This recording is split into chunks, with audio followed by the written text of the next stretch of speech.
अध्यात्म विज्ञान कोई धर्म या संप्रदाय नहीं है, ये स्पिरिचुअल साइंस है जो कुदरत के कानून पर आधारित है।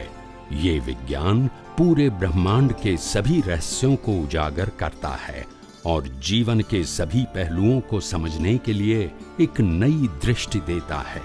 इसी को आर्ट ऑफ विजन कहते हैं, दुनिया को देखने की एक नई दृष्टि, जो अध्यात्म विज्ञानी परम पूज्य स्वामी श्री कमलेशानंद जी के निर्देशन में सनातन सत्य का अनुसंधान कर हमारे जीवन को प्रकाशित करे। जय सच्चिदानंद। ज्ञानी पुरुष ने ऐसी दृष्टि दिया कि तुम कौन हो और दुनिया को चलाने वाले और तुम्हारे मन वचन काया को चलाने वाले कौन है। ऐसा मैंने शुद्ध ज्ञान और शुद्ध दर्शन या तो सम्यक ज्ञान और सम्यक दर्शन दिया है, वो बताया उन्होंने, मैंने दिया है। और वही ज्ञान का उपयोग करके आपको केवल दर्शन और केवल ज्ञान प्राप्त करना है। मगर हम क्या समझते हैं, अभी हमको तो मिल गया, अज्ञान तो खत्म हो गए। खत्म नहीं हुआ, अभी अज्ञान खत्म करने की मेडिसिन दिया। तो ये गलती हो जाती है, ज्ञानी पुरुष ने हमको दिया, वो हमने पॉकेट में ही रखा, उपयोग नहीं किया। तो ज्ञानी पुरुष क्या करेंगे? अध्यात्म का मार्ग या मुक्ति का मार्ग सतत जागृति और उपयोग का मार्ग है। ये चमत्कारिक मार्ग न था, न है और न रहेगा। 100% अवेयरनेस का मतलब है केवल ज्ञान, और वो आपके पुरुषार्थ से होगा, चमत्कार से, ब्लेसिंग से, देने लेने से नहीं हो सकता। इट्स अ इंडिविजुअल पुरुषार्थ। यस, एक बार दादा ने कोई क्वेश्चन पूछा हुई है हिंदी। दादा को किसी क्वेश्चन पूछा कि मेरे को दादा मोक्ष माले कौन अधिकारी, मोक्ष के लिए कौन अधिकारी है। दादा ने एक सिंपल जवाब दिया कि जे मने भेगो थयो अधिकारी। શું કીધું દાદાએ? એવું કીધું કે જાગૃતિ હોવી જોઈએ, કે એમાં જ્ઞાન હોવું જોઈએ, કે આટલો ભણેલો શબ્દ કશું નહીં। દાદા એક જ કીધું, ગુજરાતીમાં પણ સમાજ છે કે મને ભેગો થયો એ મોક્ષનો અધિકારી। એમાં કોઈ ટર્મ કન્ડિશન દાદા મૂકી નથી, ત્યારનો કહેવાનો મતલબ છે મને ભેગો થયો। यस, उनका प्रश्न है कि दादा भगवान ने ऐसा कहा है कि जो मेरे को मिला है प्रत्यक्ष रूप से, वही मेरे लिए ज्ञान का अधिकारी है। इतनी ही कंडीशन है और इतनी ही क्वालिफिकेशन मेरे को चाहिए, मेरे को मिलना चाहिए। क्या बताया? That is the basic and minimum condition. समझ में? वही तो मैंने बताया, मिलना चाहिए बस, दैट्स इट। तो दादा भगवान का कहने का मतलब ये था कि जब मैंने शुरुआत में, मेरे को 1958 में ज्ञान प्रकट हुआ, अभी प्रकट तो हो गया, मगर मैं किनको दूं? ये ज्ञान दूं किसको? कबीर जी कहते हैं, मानस खोजे तो मैं फिरा दिल्ली के अंदर। तू कैसे? मानस खोजे तो मैं फिरा हूं, मानस ने खोलवा गयो। मानस का बड़ा सुकाल, सुकाल ना हम जाए, सुकाल એટલે सुकाल, सुकाल दुकान नहीं। सुकाल का मतलब होता है जब मैं मानस को खोजने के लिए गया तो सामने से ही टकराते हैं, उठना ही नहीं है, उठते नहीं है। मानस खोजे तो मैं फिरा, मानस का बड़ा सुकाल, मगर जाको देखी दिल ठरे, ताका पड़िया दुकान।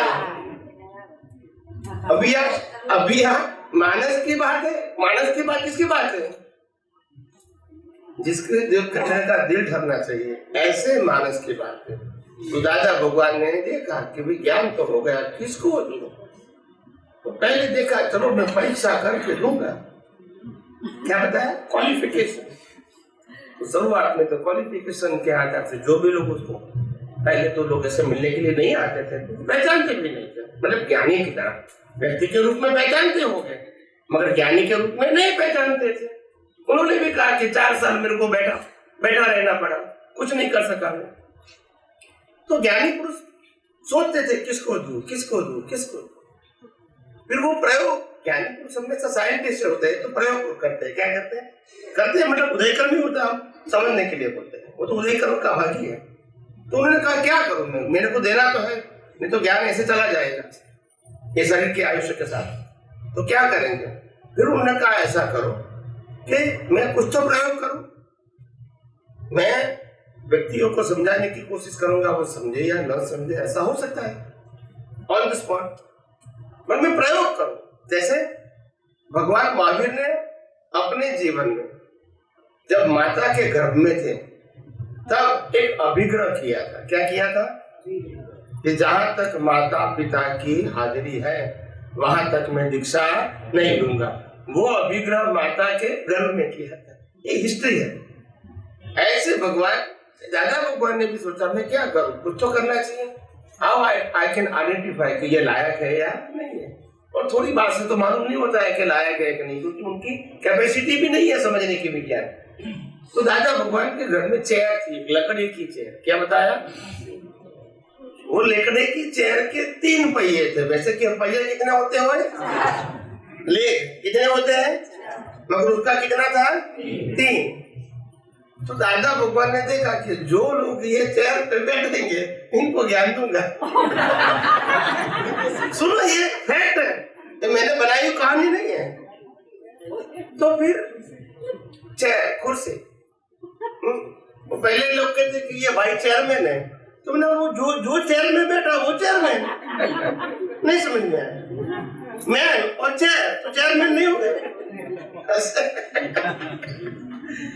गम्मत करता हूँ थोड़ी। तो फिर दादा भगवान ने ये प्रयोग शुरू किया। फिर बहुत सुबह देखते कि कोई आता है बैठता है। 6 महीने तक कोई बैठा ही नहीं। तो दादा का प्रयोग फेल हुआ। अभी क्या करें? ये तो प्रयोग करते रहे। ऐसा नहीं कि सक्सेस हो भी सकता है, नहीं भी हो सकता है। ये भी एक उदय कर्म है। ऐसा नहीं कि वो जानबूझ के कोई ऐसा करेगा या वो ऐसा करेगा। सबका उदय कर्म, उनका भी उदय कर्म, सामने वाला की उदय कर्म। फिर फेल हुआ। फिर ये प्रयोग सिद्ध नहीं हुआ। फिर एक बार 3-4 साल के बाद उनका जो ये चंद्रकांत भाई है, जिसको दादा भगवान ने भावी तीर्थंकर का पद दिया है, वो अभी तो नहीं है दुनिया में, तो वो भी उनके कौटुंबिक भतीजे थे। तो वो उनको मिलने के लिए आए और फिर बैठा, फिर दादा भगवान के साथ कुछ बातचीत किया होगा। तो बातचीत से उनको लगा होगा कि आप तो ज्ञानी होंगे, ऐसा उन्होंने बोल दिया। तो फिर दादा भगवान ने कहा तुमने मेरे को सही पहचाना। फिर इसको ज्ञान दीक्षा दिया। उस ज्ञान दीक्षा के अंदर वही दिया, बोल 5 बार, मैं मन वचन काया से मुक्त ऐसा शुद्ध, यही ज्ञान दी। और कोई 1 घंटा कुछ ये कंटिन्यूअस चैंटिंग करना, आज्ञा देना, सत साधन देना, ये कोई शब्द नहीं था। ओनली 1 मिनट की विधि। कितनी? 1 मिनट। दैट्स इट, ज्ञान विधि हो गई। और कोई प्रोसीजर भी नहीं था और कोई टर्म्स एंड कंडीशन भी नहीं थी कि चलो भी मैंने आपको ज्ञान दे दिया, कल से आपको ये शुरू कर देना। No condition. मैंने आपको बता दिया कि तुम मन वचन काया से मुक्त ऐसा शुद्ध आत्मा हो, और ये मन वचन काया जो है वो व्यवस्थित है। बस तो आपको हर प्रकृति के अंदर परमात्मा देखना और प्रकृति को व्यवस्थित देखना, बस और कुछ करना। और ये दोनों दृष्टि की ही बात थी, स्पीच और एक्शन की बात थी ही नहीं। समझ में आया? पहली बात थी, था ही नहीं ऐसा। फिर दादा भगवान के बाद थोड़े समय के बाद फिर एक व्यक्ति ने तो ज्ञान ले लिया। अभी एक व्यक्ति से तो सत्संग चलता नहीं है, मार्ग भी नहीं चलता है। थोड़े समय के बाद दूसरे व्यक्ति आए जो दादा भगवान के पार्टनर थे। वो पार्टनर का ये लड़का जो हमको कम दादा जिसको बोलते थे, उसको भी भावी तीर्थंकर का पद दादा भगवान ने दिया था। वो भी आज इस दुनिया में नहीं है, मतलब अभी नहीं है उसका फिजिकल बॉडी। तो कहने का मतलब उनको भी ज्ञान दिया, मगर उनको नहीं समझ में आया जल्दी ये ज्ञान। ऐसे करते करते करते करते ये ज्ञान देने की प्रक्रिया शुरू करने के बाद भी 5-7 साल हो गए। जो भी 2-4 लोग आते थे वो सुनते थे उनको, मगर इंटरेस्ट नहीं था। और उस समय दादाजी का सत्संग 1 वे चलता था। क्या चलता था? No question answer. एक बार स्टार्ट किया तो 2 घंटे तक चलता ही रहेगा। और वो लिख लेते थे। जो दादा भगवान जिसको वासुदेव का पद देते थे, नटू काका, उनको वासुदेव बताया था, तो वो लिख लेते थे। उनकी अभी भी 100 किताबें ये यूट्यूब में भी पड़ी है। उनकी लिखी हुई तारीख के साथ कौन सी डेट में क्या बोला वो भी लिखा है, आपको मतलब पढ़ सकते हैं, यूट्यूब में भी है 100 किताब। एनीवे, तो ये ज्ञानी पुरुष को उस समय, क्योंकि लोगों के पास कोई डेवलपमेंट ही नहीं था, क्या प्रश्न करेंगे, पूछना क्या वही नहीं। और हमारी धर्म में पद्धति भी नहीं है क्वेश्चन आंसर, सिर्फ प्रवचन सुनते रहो, कथा सुनते रहो, उपदेश सुनते रहो, या प्रश्नोत्तरी तो होते ही नहीं थे। आज भी 95% तो नहीं होती है प्रश्नोत्तरी हर धर्म के अंदर। अभी दादा भगवान के मार्ग में या और कोई मार्ग में थोड़ी बहुत हो सकती है, मगर नॉर्मली हमारी भारतीय संस्कृति अभी भी जो है उसमें 95 या 98% क्वेश्चन आंसर नहीं होते। सिर्फ जो गुरु होते हैं वो शास्त्र देके अपनी बातों को लोगों को समझाने की कोशिश करते हैं। यही एक पद्धति है ना, कथा कहो, प्रवचन कहो, उपदेश कहो, जो भी कहो, तो ये करते हैं। तो ऐसा करते हैं तो फिर दादा भगवान थे तो उस समय तो लोग प्रश्न नहीं करते थे, तो क्या करेंगे, वो आए थे तो दादा उनको 1 घंटा 1.5 घंटा सुनाते थे, तत्व की बातें, ज्ञान की बातें सब सुनाते थे। लोग आते भी थे, चले भी जाते थे, सबका अपना अपना व्यवहार होता है, आए बैठे चले गए। नटू काका फ्री थे, रिटायर थे, तो वो बैठे रहते थे और लिखते रहते थे। ऐसे करते करते जब 58 में ज्ञान हुआ, 62 में पहली बार एक व्यक्ति को ज्ञान दिया, और 62 से 67 यानी 5 साल, 62 से 67 5 साल तक कभी अपने घर में, घर में ही थे, मामा जी बोल रहे थे, कभी 10 व्यक्ति इकट्ठा नहीं होते थे। 3, 4, 5, 6 बहुत हो गया, हाउसफुल ज्यादा होते थे, और अगर 2 ज्यादा होगा तो निकल भी जाते थे, सबका अपना अपना काम होता है। वो ऐसा रेगुलर सत्संग नहीं था कि 10 से 12 सत्संग, ऐसा नहीं था, जब भी आए तब चालू, ऐसा कोई कंडीशन नहीं था, क्योंकि परिस्थिति नहीं थी। तो ऐसे करते करते 5 साल निकल गए। फिर बड़ौदा से अपने घर में से शुरू करके फिर बड़ौदा में नटू काका के घर में सेकंड प्लेस शुरू किया सत्संग करने का। चलो भी तुम वहां आपके घर में 2-4 व्यक्तियों को बुलाओ, कुछ मैं करूंगा, बिगिनिंग की बात। फिर वहां से शुरू करके उनका बिजनेस चलता था, तो वो बम्बई जाते थे लोकल ट्रेन में। तो ये जो कनु दादा है, उनके फादर का मकान बम्बई में क्या नाम है, पटेल हाउस, ऐसा कुछ है, पटेल हाउस ऐसा कुछ है, और 3 मंजिले का मकान अभी भी है कि बेच दिया? नहीं, बेच दिया। ओके, तो वो हमने भी देखा था, अभी तक भी देखा था, अभी मतलब 5-6 साल पहले भी हमने देखा था, 7-8 साल पहले, उसके बाद तो नहीं गए। तो दादा वहां जाते थे, तो वहां तो बम्बई की तो मोह नगरी थी उस जमाने में, तो लोगों को इंटरेस्ट नहीं होता था ज्ञान का, किसका, ये तो संसारी व्यस्त में था, कौन आएगा, जो साधु बाधु है, तिलक बिलक किया है, माला वाला पहनेंगे तो कोई आएगा, तो कौन आएगा? वो लालच होती है, लोभ होता है ना, तो वो भी नहीं आते थे। तो फिर वो तो अपने कमरे में बैठ के साधना करते थे, अभी भी वो कमरे में सब कुछ था, हमने तो प्रत्यक्ष तो देखा था। वो दादा भगवान के वो कमरे में फोटो थे, वही 3rd फ्लोर पे था, तो वो कमरे में बैठते थे और 1 घंटा 2 घंटा 4 घंटा 5 घंटा बैठते थे। फिर घर के लोग जो थे फ्री होते थे तो जाते थे, कनु दादा का हो या उनके फादर का हो या उनके भाई, कनु दादा के 4 भाई थे, तो कोई ना कोई वहां रहते थे, उस समय छोटे थे तब, यही रहते थे, तो वो जाते थे दादा भगवान के कमरे में बैठते थे। फिर दादा धीरे धीरे थोड़ी थोड़ी बातें करते थे, समझ में आया ना आया मगर बात करते थे, क्योंकि वही व्यवहार था ना। ऐसे करते करते करते फिर वहां भी सत्संग शुरू हुआ। फिर जो हम जिसको कहते हैं मासीबा, अभी वो भी नहीं रहे, तो उनके घर में सत्संग हुआ नियर दादर रेलवे स्टेशन, वहां सत्संग शुरू, वहां भी 4-5 लोग आते थे। फिर वहां कविराज आए उस समय तो कविराज नाम नहीं था उसका, अभी जो बताते हैं आपको, ऐसे कविराज वहां गए। तो कविराज तो बिल्कुल बेचारे गरीब थे, पैसा भी नहीं था उनको, बस टिकट का पैसा भी नहीं था। बोला दादा मैं तो नौकरी करता हूँ छोटी मोटी, और टाइम निकाल के आ जाता हूँ। दादा के कोई बात नहीं, बैठो। फिर दादा के कोई प्रश्न करना है तो कविराज के तो मेरे को तो कुछ आता ही नहीं है, प्रश्न क्या करूँ, मेरे को तो गाना आता है, गाना बस गाना आता है, और कुछ आता है नहीं। दादा के कोई बात नहीं, चलो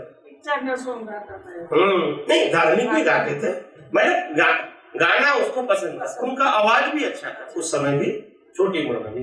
पहले पिक्चर का गाते होंगे, बाद में धार्मिक विस्तरण वगैरह गाते होंगे। हाँ, तो ये उनकी एक प्रकृति थी। तो फिर दादा ने उसको भी ज्ञान दिया। पहले उनकी बहन गई, कविराज की सिस्टर, वो भी अभी नहीं है, तो कविराज की सिस्टर पहले गई, फिर बाद में कविराज को लेकर के, वो भी कविराज में छोटे थे उस समय, 40 होंगे मेरे ख्याल से, या 40 या उससे लेस देन 35 समथिंग हो गए। तो वो कविराज को लेकर गए और कविराज बैठे। फिर ऐसे करके 5-7 लोग या 10 लोग वहां भी इकट्ठे होने लगे मुंबई में। फिर बाद में खेसी भाई आए। कब आए?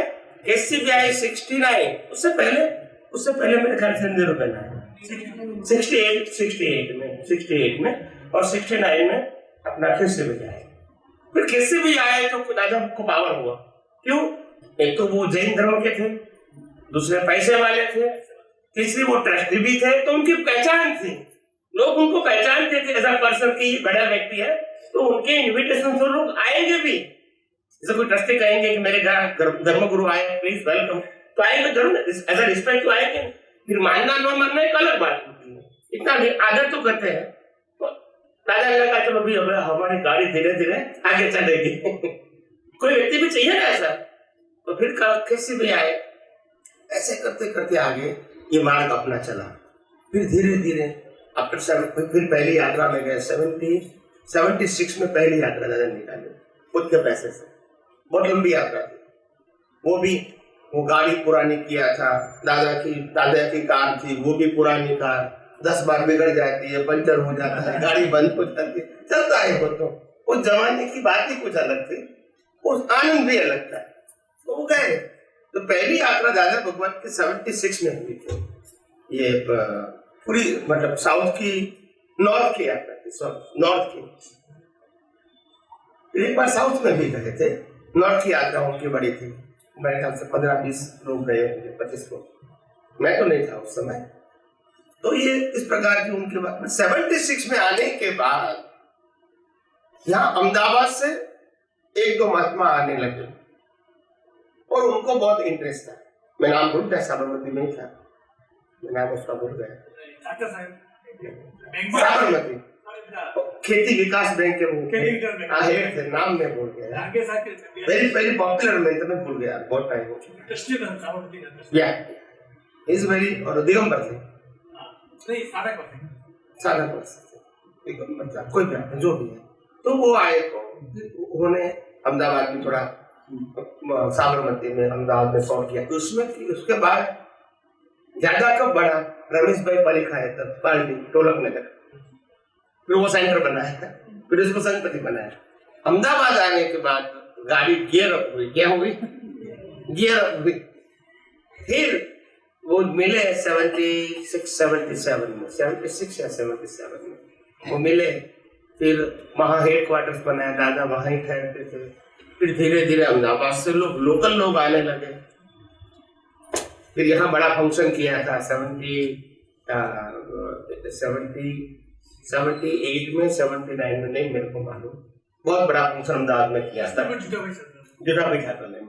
उसमें प्रोसेसन भी निकाला था, बहुत बड़ा, पत्रकार को भी दिया था, न्यूज़पेपर भी दिया था, 1 घंटा। हाँ, वो उस समय ये संगपति था और ये कार्य करने के लीडर थे, कस्तूरबा शाह वो लीडर थे और ये संगपति थे। संगपति वो मूविंग नहीं कर सकते थे, मगर उनका प्लेस और बाकी सब रहने के खाने की व्यवस्था वो करते थे। और कस्तूरबा लोगों, वो साइंसमैन थे, तो वो लोगों को पहचानते थे, तो पुस्तक भी देते थे, ये करते थे। ऐसा करते करते ये सब काम चला। तो मेरा कहने का मतलब ये एक दिन में कोई चमत्कार नहीं हुआ है, इट इज अ प्रोसेस। और हम सबको ये नहीं मानना है कि ज्ञान लिया मतलब मेरा काम हो गया। जागृति आपको हर 100% रखनी पड़ेगी। दादा भगवान का खुद का सूत्र है, ये मेरा दिया हुआ ज्ञान है, कब चला जाएगा मालूम नहीं होगा, और जितने हाइट पे बिठाया हो वहां से आप गिरोगे। ये दादा भगवान की बात है, मेरी बात नहीं है, समझ में आया? और इसीलिए ये बात को लाइट लेने की जरूरत नहीं है।